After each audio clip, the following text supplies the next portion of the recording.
The following is a special presentation of Tony Kurre Radio.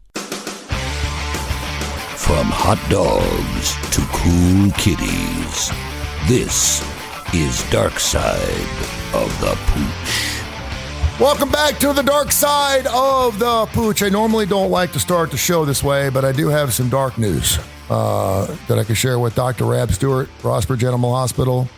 I don't know if you heard the story. A veterinarian and his dog found dead inside of his mobile clinic in Queens on Sunday. A vet, 57-year-old man, was discovered by cops responding to a 911 call. Evidently, he ran this thing called a low-cost vet mobile van.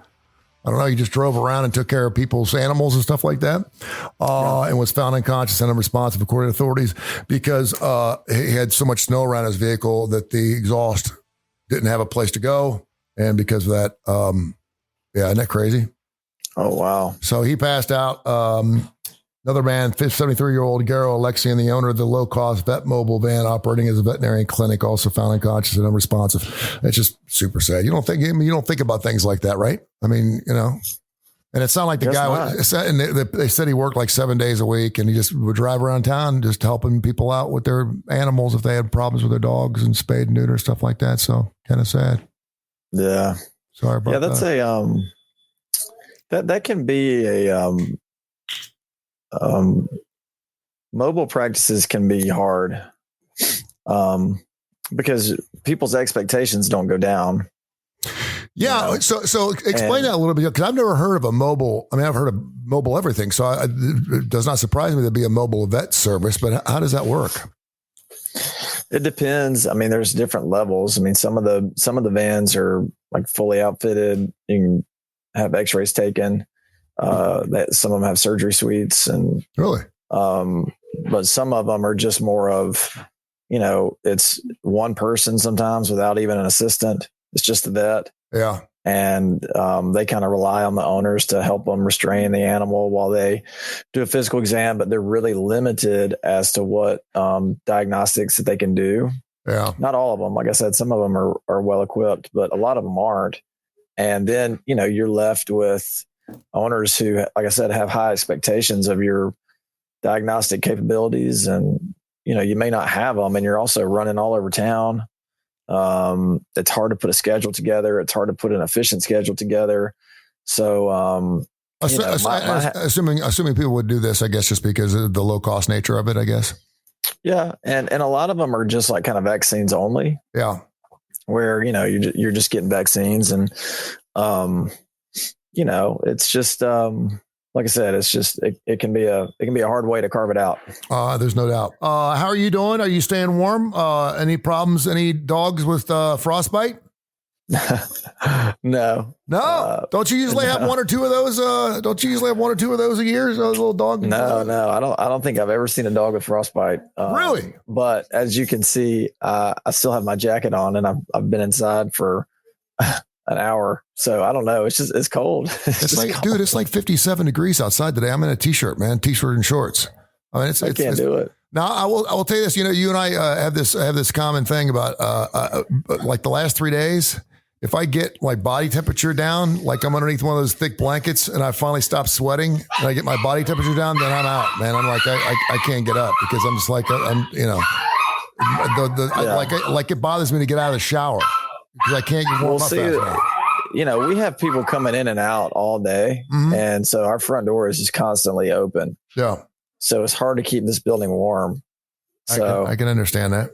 Yeah, it stays kind of cold. I was looking under a couple stories. I always do a little research before we start the show. Jacksonville veterinarian warns of rising cases of highly contagious cat virus.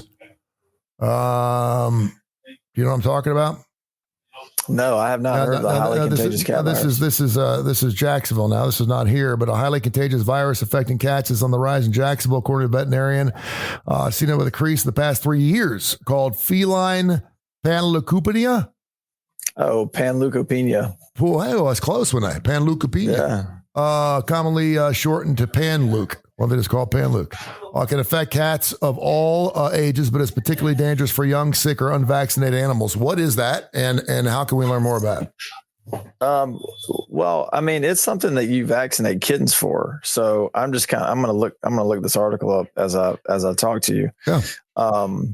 But it's something that, like you just said, it's, you see it more in unvaccinated animals. It's something that you can vaccinate for. But panleukopenia is, so anytime you see a penia in a name, penia, so that's going to be a blood disease, and it's going to mean there's a low number of something. Okay. White blood cells, something like that. So it's a low number of white blood cells. So leuko is just an all-encompassing, prefix for white blood cells, and pan means total. Thus, a leukemia. So pan, it means all. Leuko is your white blood cells, and penia means, not enough or a small amount. Yeah. So, that's what that means. And like I said, it's, you can vaccinate for it, but if you don't get your cat vaccinated for it, then, I mean, it's fatal, it's fatal. It messes with, their, GI tract. So you can almost think of it like canine parvo. So it messes with their intestines. They lose a lot of nutrients. Their white blood cells get really low and they die. But I'm still trying to find this article, but it's interesting to me that there's a big outbreak of it because it's something that you can prevent.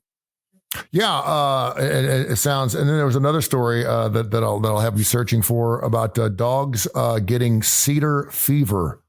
Mountain cedar is known to create flu-like symptoms for many, but not know your furry friends can also experience cedar fever. Meteorologist Tommy House sat down with Cindy Carter, a Paz veterinarian in West Austin, to learn about the symptoms, home medicines, and what you should take your pet to a veterinarian to be treated if, in fact, your dog gets cedar fever. What is that? Do you know? Never heard of cedar fever. I got nothing for you on that. Cedar fever affects our pets mostly with cutaneous issues. So a lot of itching, scratching. They can also have respiratory issues too, with sneezing, and even have discharge from their eyes. Bathing them once a week, usually using a gentle shampoo like an oatmeal-based shampoo, safe for pets to avoid flea and tick shampoo as they strip the coat. I don't know. I mean, this Jacksonville deal, it's just a bunch of cats that are unvaccinated. Yeah. Damn cats. So that's a PSA for everyone to get your animals vaccinated. There you go. I had to lose. I was taking a walk last night with my son. It was cold. And I saw this guy walk in the opposite direction, and I saw him one time, and we just kind of waved. And the second time, he's like, "Pardon me." I said, "Yeah." And he goes, "Have you seen a black kitten?" And I was like, "Oh no." I was like, "No." I said, "I have not." He said, "His name's Merlin, and we can't find him. He's around here somewhere." Blah blah blah blah. And I'm thinking to myself, that's pretty tough in this kind of weather. For a cat, I guess they could figure out how to stay warm, but a kitten probably doesn't know, does he? I mean, not as well as an adult cat, you know. And the younger the animal, the less likely they are to kind of know what to do. But they do have pretty good instincts, but it's not so much like the instincts that it's lacking. It's the ability to respond to its instincts because, it's not like an adult cat. It's not like anyone ever told an adult cat when it's cold, you better find somewhere warm to be. Yeah. But it's just that they have, the energy, they have the strength to get to where they need to be, but also things that are bigger can maintain their temperature a little better. Smaller the animal is, the harder it's going to have, kind of self-regulating its body temperature. Yeah. So, I mean, it doesn't sound like there'd be a big difference between, let's say, an adult 12-pound cat and, a 2 or 3 pound kitten. I mean, that's a big difference. It's a lot easier to regulate your body temperature when you're a 12-pound cat versus a 3-pound kitten. First thing I thought was Big Bird. Yeah. I mean, if a kitten's just walking around, it's not like it's going to be running anywhere. I mean, it's just, what I'm saying? I mean, they can't take off like a full, that would be a meal for a red-tailed hawk in the dead of winter. I hate to say that, but that'd be pretty easy pickings too. And the show's morbid, dude. Speaking of animal, I'm going to ask you about another animal, rabbits, here in just a second. I'm going Grammys on you, man. I'm going to ask you some Grammy trivia since we're talking about Bad Bunny. How about that, man? It was on last night. 68th was on last night. Yeah. And I hovered on my YouTube TV. I hovered over it, and I said, "Am I going to watch this?" And then on the stage was, I think it was Billie Eilish and some other guy that I didn't recognize. And I was like, no, I'm not going to watch this. Did you by chance see Heidi Klum on the red carpet? No, I'm telling you, the only thing that I know from the Grammys is that I saw Billie Eilish on the stage. That's it. There you have it. If you get a chance after the show, NSFW, pull up Heidi Klum red carpet. It was on television last time. It's not like she was naked or anything, but it's pretty close. Speaking of Billie Eilish, Billie Eilish, one of only 3 artists to ever earn Record of the Year in back-to-back years. Can you name the other 2? So I'm sure I cannot. It's not going to be anybody. It's not going to be anybody good. You know both of them. I'll tell you that. Michael Jackson. No. U2's one, and the other one's from 1971. A female from 1971. Oh man. You were like 5 years old, 4 years old, 3 years old. No, I was negative 12. I was trying to make you older than I am. I'm 60. All right, a female artist from 1971. What genre? Soft. AC. I had someone say Carly Simon earlier, and I was like, that's good, but that's not right. No, I feel like she only had one real hit. Oh, Carly Simon had Anticipation. She had a bunch of hits. Really? Mockingbird. I don't know. Who is it? Yeah, that would be the first time I ever saw your face, and also a little song called Killing Me Softly with his song. That'd be Roberta Flack. Oh, I was never going to come up with that. See, when I think Killing Me Softly, I think the Fugees. The Fugees, I know you do. Lauryn Hill. That one's good too. Also, this artist, until Billie Eilish, we did not practice this show, by the way, so you just fell right into my lap when you said Billie Eilish. It was perfect. This artist, until Billie Eilish just 2 years ago, was the first and only person to ever win the Big Four in the same year. That is Album of the Year, Record of the Year, Song of the Year, and Best New Artist of the Year. Can you name this individual? And I will tell you what happened back in the 70s. It happened in the 70s? Uh-huh. By the way, just so you're thinking this, someone's like, what's the difference between... is it Supertramp? No. That was a good guess, though. Supertramp. Oh, by the way, I was asked the question, what's the difference between album and record of the year? Album, of course, is the album. Record is actually the single. And then he's like, well, wait a minute. What's the difference between record and song of the year? Record is the song itself by the artist who sang it, and the song of the year is for the songwriters only. That's all you have to do. Oh, okay. That would be a Christopher Cross. Oh, I see it. Like that went through my mind. Christopher Cross, that went through my mind. But that wasn't 70s. That was 80s. Was it 80s? Was it 82, 81? I don't know. Had the Pink Flamingo on it? The Pink Flamingo? Yeah, Sailing. That was Sailing. Sailing, yeah. Was it 80s? I thought his first album. It was his first album. Man, I mean, well, he didn't do much after that. His second album was kind of a letdown. He had a song called "Think of Laura," which was big. Now that I remember that Yacht Rock documentary where it said that that was the only time that's ever happened. That you just said it, yeah. So I remember it, but I didn't remember. Can you imagine? I mean, how big? I mean, 4 huge hits, and next thing you know, he did Arthur's Theme. Which was a big song. Which is a big song. Oh, man. He didn't fall off. It just snuck into the 70s, 79. 79. Okay. So there you go. Yeah. Don't be questioning me on what decade music's out there. Come over there. Also, 1966, Paul McCartney was named for 9 different Grammys for his work on Help and the song Yesterday in 1966. How many Grammys did he win out of those 9? 0. You were absolutely right. 0. It had to be 0. It had to be like all 9 or 0. But can you imagine? I mean, if Paul McCartney was now, it was 1966, and he's up for a Grammy for Yesterday and 9 different times for Help, and he's shut out. I don't know what won in 1966. Yesterday's a beautiful song. Oh, it's killer. It is. I mean, I know it'd be hard to say like what is the best Beatles song, but Yesterday has got to be up there. Scrambled eggs. Scrambled eggs. That's what Scrambled eggs. That's what the lyrics. He had the melody. You needed the lyrics, and that Scrambled eggs was the melody. First female to ever win Artist of the Year, Album of the Year. I'm going to go 1962 on your ass. I'm going way back now. But it's funny because the Grammys started in 1959. So it took 3 years before a female ever sniffed Album of the Year. That's way, like, Aretha Franklin is older than that. Would have been good. Let's go with Judy Garland. Yeah. See, that even 62 was before Aretha's time. I feel like Aretha was like more late 60s. I know, right? And how many? Judy Garland. How about that?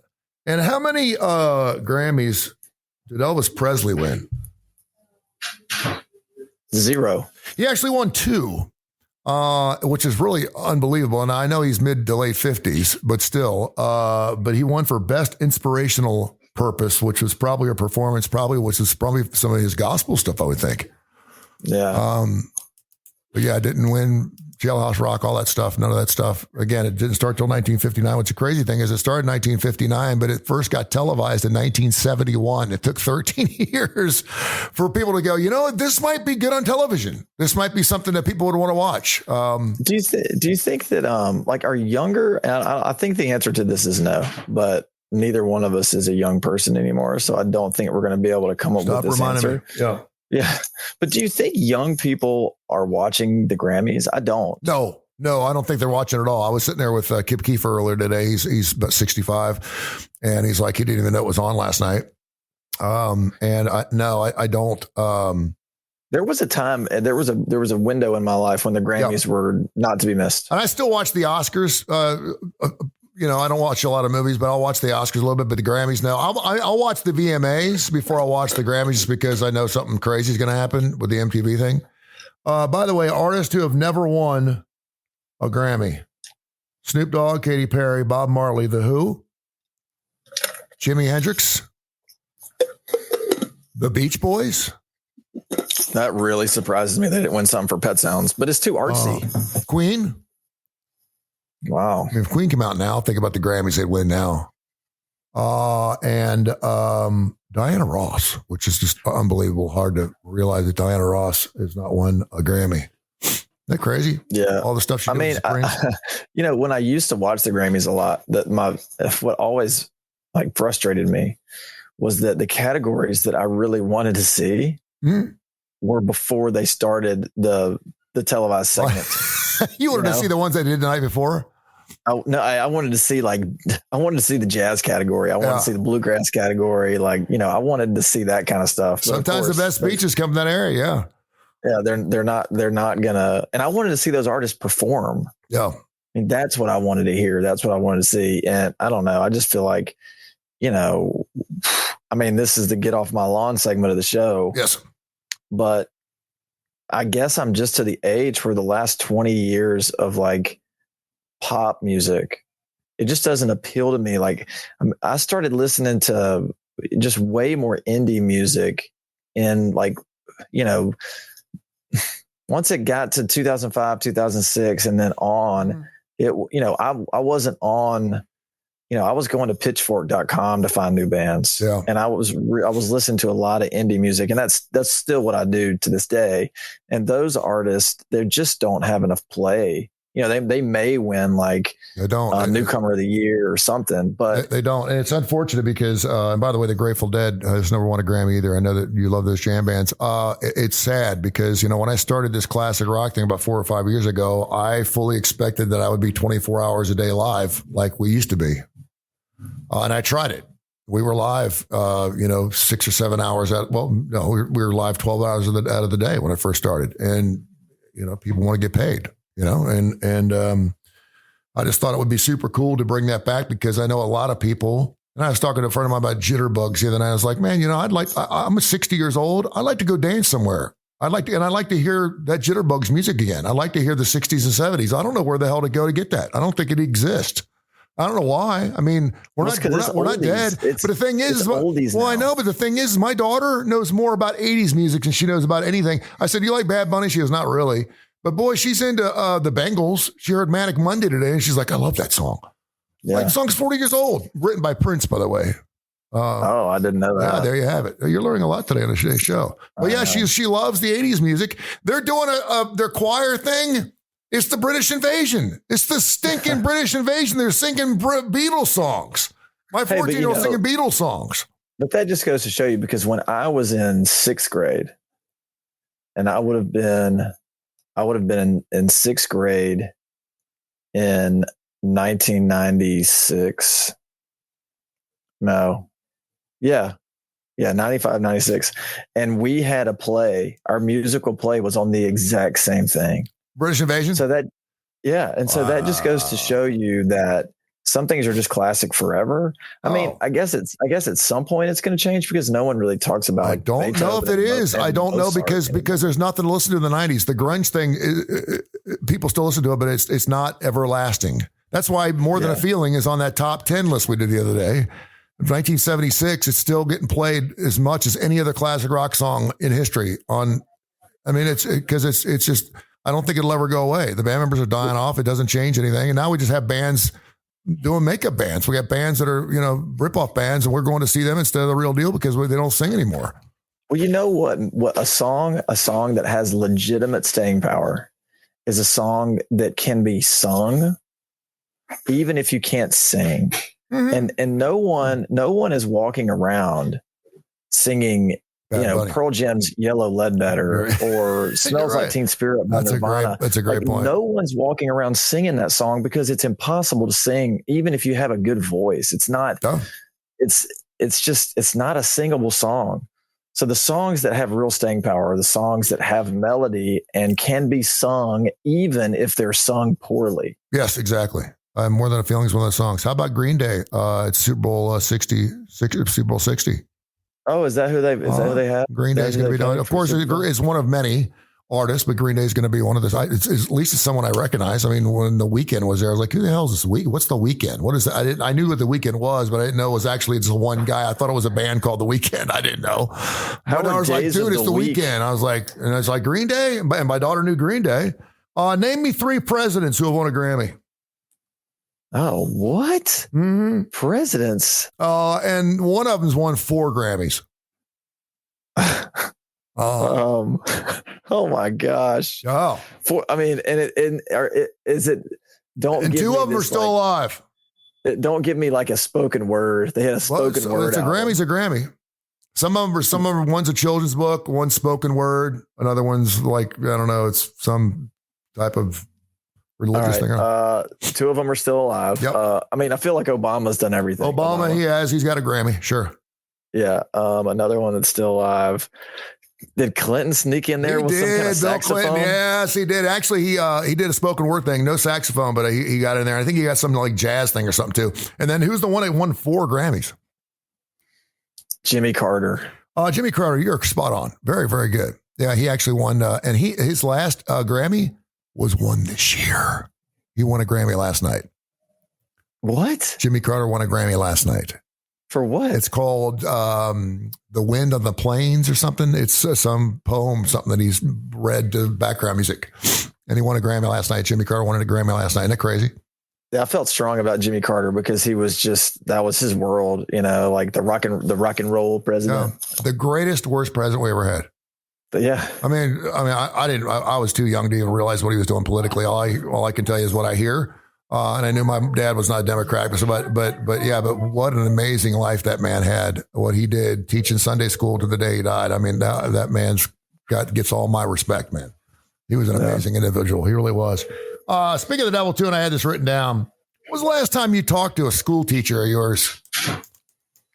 Oh man, this will blow you away. The last time I talked to a school teacher of mine was 2 nights ago. Really? Oh, this is going to be good. All right. Tell me how, because that's when I talked to mine. This is amazing. This is amazing. The Humane Society every year has something called the Jazz Cap Ball. And it's this huge benefit for the Humane Society. They raise, I don't know how much money they raise. It's a good benefit for them. They have a huge, one of the biggest silent auctions in the Southeast. Why don't I know about this? Why didn't you call me and tell me about this? Well, I was a guest of someone. Well, you need to let me know. I can get out there and give you some pub. I'd love to go to something like that. I love silent auctions. So we, they gave away 6 or 7 trips. They gave away this is crazy. They had a trip, or it was an experience. And I guess the headlining of the experience was lunch with Paul Feinbaum. Oh, and I had a bunch of other things. That's nice. Like some tickets to some Auburn stuff. Lunch with Dr. Rabb? No one wants that. No. Some signed memorabilia, and someone paid almost $12,000 for that experience. For the Paul Feinbaum thing? Yeah. Wow. They had a European trip that seemed pretty good. 2 people paid $25,000 for it. They gave away 2 different trips. But so anyway, for Paul, that's a little outrageous. That's anyway.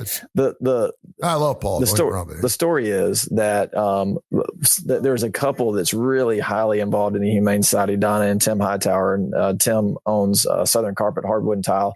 He's a friend of mine, and they were every I don't know, so often you have a board member that basically puts the whole thing on, or they're honored and stuff like that. And so it was Tim's year. And so he said, hey, I got a spot for you and your wife, come on. And so, but he is friends with the husband of my 6th grade teacher. So they were also there. That's sweit. So I talked to my 6th grade teacher. I'd love to go to that next year, man. I'll buy tickets. Just let me, I didn't even know what was going on. I'd love. Yeah, I have it every year. I'd love to work it, man. I MC stuff like that all the time. I'd love to MC it if they need help. Well, you would do a great job. You would do a great job. I love doing auctions. It's what I do. I mean, I love doing. I've got one coming up next week at a church down the street. I love doing stuff like that, and maybe I'll give away dinner with Tony Kurre. Well, that would fetch some would fetch some bones. I don't know about that, but I would love to be part of that. That would be a lot of fun. I think that would be something. No, it's funny. I don't know why I brought this up. I mean, you and me, man. It's so bizarre. Kay Taylor, who is outside my mother and my daughter, the most incredible, special woman in my life, was my radio school teacher when I was 13, 14. Wow. And she's still alive. She lives in Cincinnati. And I just texted her. I talked to her maybe a couple times a year, but I texted her and I was like, I need to call her. She's got to be close to 90. And I texted her. I said, hey, guess who loves you? I said, I'm going to call you this afternoon. And she's like, you better call me. I said, I will. So I called her and we talked for 2 hours. Oh, wow. But we just talked about radio and she's just an amazing woman. And I broached a subject that I had never brought up before.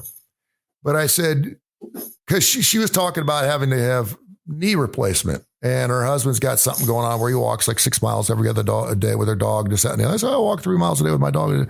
And she said, she goes, I used to be in such good shape. I said, I know, you used to do jazzercise. And she said, yes. She goes, I said, I remember that. And she goes, why? I said, because you used to come to school because the station was 24 hours a day. So we always had somebody working up at the radio station. We had a high school station. It was 10 watts. It was outside the station, outside the building. You couldn't hear it. If we gave away a Big Mac on Tuesday, it usually took till Thursday for someone to finally call in and win the thing. But she would come in with her jazzercise outfit on, her leotard. And I remember going, man, Miss Kay's got it going on, brother. I mean, I was wow. And she was the only teacher, period. And so I brought that up to her. I thought, man, I hope I'm not screwing this up because, I don't want to be freaky or weird at her because I'm 60 and she's 90. But I said, I got to tell you something, man. You had some hearts fluttering back in high school. And she goes, Tony Kurre, stop it. I said, I'm serious. I said, man, she goes, looking back on that, she goes, I don't know what the hell I was thinking. She was in good shape. She goes, I don't know what the hell I was thinking. I said, I know what you were thinking. You were trying to get some of that high school skin, weren't you? She goes, oh, stop it. I said, I know what's going on there. But she used to come in all sweaty with her little towel over her neck and stuff. And I was like, looked like Jane freaking Fonda, man. I was like, damn. I was like, yeah, but it was nice. I would implore everyone. I told her, I said, it's weird because she's the only, I remember her and my music teacher, Mr. Tipkemper. From my like 6th year, I can't remember anyone else. I can't remember any of my Mr. Nadler was my and I remember the name of our psychologist because he got fired for having an affair with one of our cheerleaders. Oh wow, Dennis, something he was. Dennis the Menace. Dennis the Menace. Yeah, his name was Dennis. Oh, and he was like he was the head coach of the basketball team too. But I said I don't remember any of my teachers' names, and she said, Tony, that's a good thing. And I started laughing. I said, I'm not getting dementia or something, am I? I said, because I don't remember any of them. I don't remember any of my teachers. I don't remember any of their names. I don't remember anything about school. I can remember bits and pieces, but I don't remember anything. So I don't know, but I would implore people to go back because teachers are fantastic people. And like I said, she was the one. I was trying out to be the music director, and she's like, "Why don't you try out to be the program director?" And I said, "Oh, Miss K, I can't be a program director. I'm not. That's not even. I would never be a good program." She was like, "Why?" And I said, I'm not even. She's the one that nominated me for the Kiwanis Club. I mean, she always saw something in me that no one ever saw. Even my mom, to an extent, didn't see it in me. And so I ended up being the music director, and then she ended up giving me the program director as well. She goes, "Well, it looks like you're going to be busy because you're also my program director." And I was like, "What?" Oh, wow. I was like, "Yeah." And I remember thinking, "Wow, this woman really believes in me." And then I failed the test in order to get the programming director's job. You had 2 minutes. You had 2 minutes to take a reel-to-reel tape and put it on the reels, splice it cleanly, put it back together again, then take a 45 and cue it up, and then cue up a 33 1/3, and then do the weather forecast, hit the tape, hit the 45, and hit the LP, and do it seamlessly, and do that all in 2 minutes. I wouldn't know how to do. I mean, I know how to put an LP on, but the rest of the stuff I got no idea. I was cutting the tape, and it was a mess. It was horrible. I failed miserably. I got to the point where I could do that now in 55 seconds. Well, you got big hands. You got big hands. Yeah, it's important to have important hands. Anything else going on in the vet world? I know we have not talked a lot about vet stuff, but this is why we love this show, and it's why people love it. Info at TonyCurryRadio.net. Info at TonyCurryRadio.net. Sasquatch Toys and Comics. Went down there last week. He is interested in buying some of my memorabilia. It's not for sale, but I did mention that I had Joe Walsh autographed guitar and Sting, and he's like, "Please bring it down. Let me look at it." I said, "Okay." And so I went down there, and he made me offers, and I said no, because he doesn't have enough money to buy the story. He's got enough money to buy the album, or got enough money to buy the guitar, but he doesn't have enough money to buy the story behind it. And I said, it's not going to work. Anyway, Sasquatch Toys and Comics, 300,000 comics. They've got comics that are worth big time bucks down there. And of course, any type of playing cards, you name it. They got toys, they got Legos, they got all that stuff, Star Wars stuff, Battlestar Galactica, you name it. Sasquatch Toys and Comics right there in Citation Lane, and check them in at Homewood. They're fantastic. They're a lot of fun. You walk in, you'll go, "Whoa." Anything else going on, man? You know what? The only thing that's going on is I have an appointment here, and so I got to go. Go. I love you. I appreciate you. I will talk to you next week at 4 o'clock sharp. Don't be late. Okay, man. See you, my friend. See ya. This has been a special presentation of Tony Curry Radio.